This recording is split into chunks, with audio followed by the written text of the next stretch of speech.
देखो आपको तीनों लोकों की घटनाएं सुनाऊं। बड़ी प्रसिद्ध घटना है। अहिरावण भगवान श्री राम और लक्ष्मण जी को पाताल में ले गए।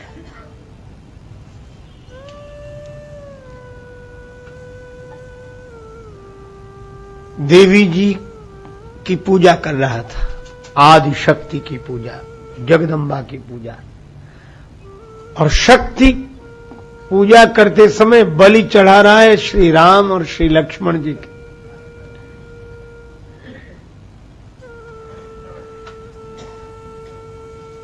लक्ष्मण जी भी क्या करें, राम जी भी क्या करें।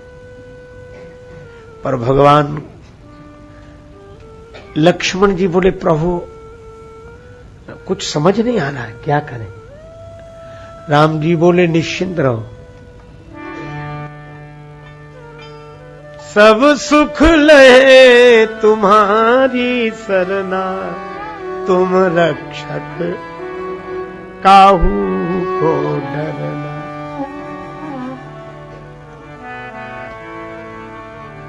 लक्ष्मण जी ने कहा, लेकिन हम लोग तो पाताल में हैं इस समय, और हनुमान जी यहां कहां, वो तो वहां होंगे। हनुमान जी तो वहां होंगे। भगवान ने कहा कि हनुमान जी को केवल वहां मानना यह ठीक नहीं है। हनुमान जी सब जगह है, क्योंकि वे पवन कुमार हैं, और पवन आकाश पाताल पृथ्वी सब जगह। हनुमान जी वहां भी हैं और यहां भी हैं। तो हम तो बड़े संकट में हैं। भगवान बोले, संकट में हो तो संकट मोचन का स्मरण करो। को नहीं जानत है जग में कभी संकट मोचन नाम त्याग। पैठी पताल तोरी जब। पाताल में प्रवेश कर गए हनुमान जी, और अहिरावण की पूजा ही पूरी नहीं हो पाई। अहिरावण ही पूरा हो गया। श्री राम और लक्ष्मण को लेकर आए।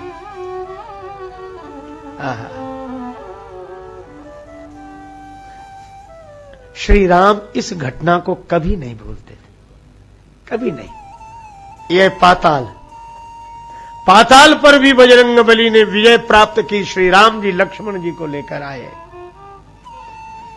एक लोक, पृथ्वी लोक पर हनुमान जी ने क्या किया, लक्ष्मण जी मूर्छित हो गए। पूरी पृथ्वी को एक कर दिया। कहां लंका और कहां उत्तराखंड।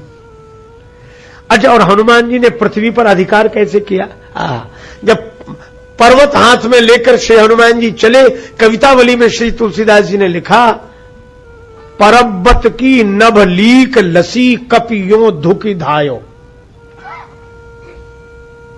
इसका व्यवहारिक उदाहरण आज के ढंग से समझे। पंखे में 3 पंखड़ियां, सीलिंग फैन, और जब चलता है ऐसा एक आकार हो जाता है कि वे पंखड़ियां अलग होते हुए भी अलग दिखाई नहीं देती।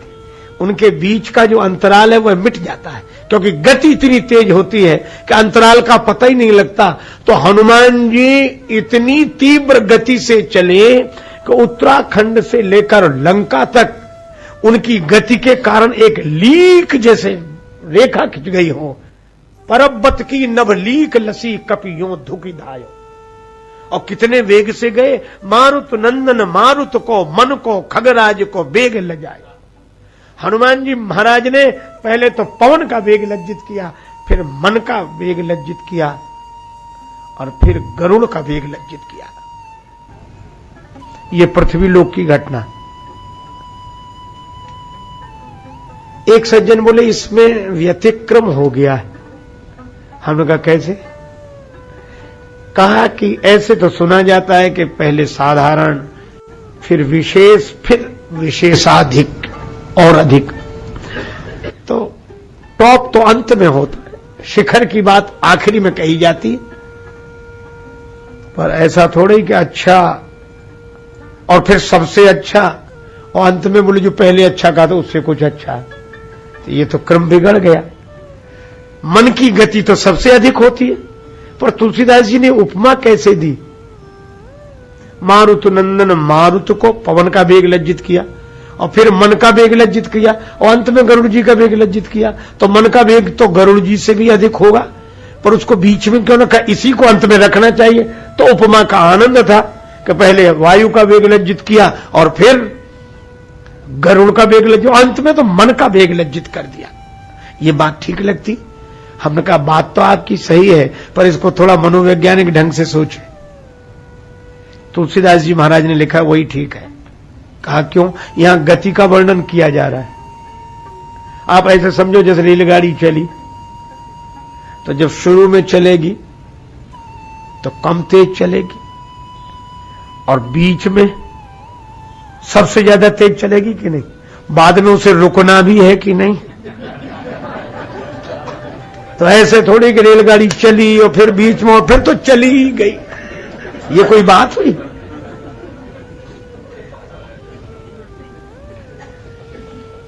एक सज्जन कह रहे थे कि उन्हें हमारे परिचित मित्र हैं, वो 15 मिनट तक पानी में डूबे रहते हैं, डुबकी लगाने का इतना अभ्यास है। तो दूसरा बोला, जब ज्यादा ही कहना, बोले हमारे वो मित्र हैं वो तो 2-2 घंटे पानी के भीतर रहते हैं। तो तीसरा बोला, हमारी तो सुनो क्या, बोले हमारे मित्र डुबकी लगाई निकले ही नहीं अब तक। ये कोई? तो तुलसीदास जी यहां ये कहना चाहते हैं कि हनुमान जी ने शुरू में पवन के वेग को लज्जित किया, और बाद में बीच में इतने तेज चले कि मन के वेग को लज्जित किया, और अंत में गरुड़ के वेग को लज्जित करते हुए उतर आए धरती पर। प्रभु प्रलाप सुनिकान विकल भये बानर निकर, आए गए हनुमान जिम करुणा महावीर रस। तो जिसने पूरी धरती का एक कोना और दूसरा कोना एक कर दिया हो, यह पृथ्वी लोक पर उनका अधिकार है। और पाताल जाकर श्री राम लक्ष्मण को ले आए हो, ये पाताल लोक पर उनका अधिकार। 2 लोक, तीसरा लोक और बचा है, आकाश। और आकाश में हनुमान जी कब गए? राम जी लक्ष्मण जी को बचाने के लिए पाताल चले गए, लक्ष्मण जी को बचाने के लिए वैद्य को ले आए और संजीवनी बूटी ले आए, धरती के कोने एक कर दिए। और रावण के बाण वर्षा से नागपास में जब श्री राम आबद्ध हो गए, लक्ष्मण जी आबद्ध हो गए, तो हनुमान जी ने सोच लिया कि पाताल की यात्रा कर ली, धरती की यात्रा कर ली, अब आकाश की यात्रा। और आकाश में कितने ऊंचाई तक गए?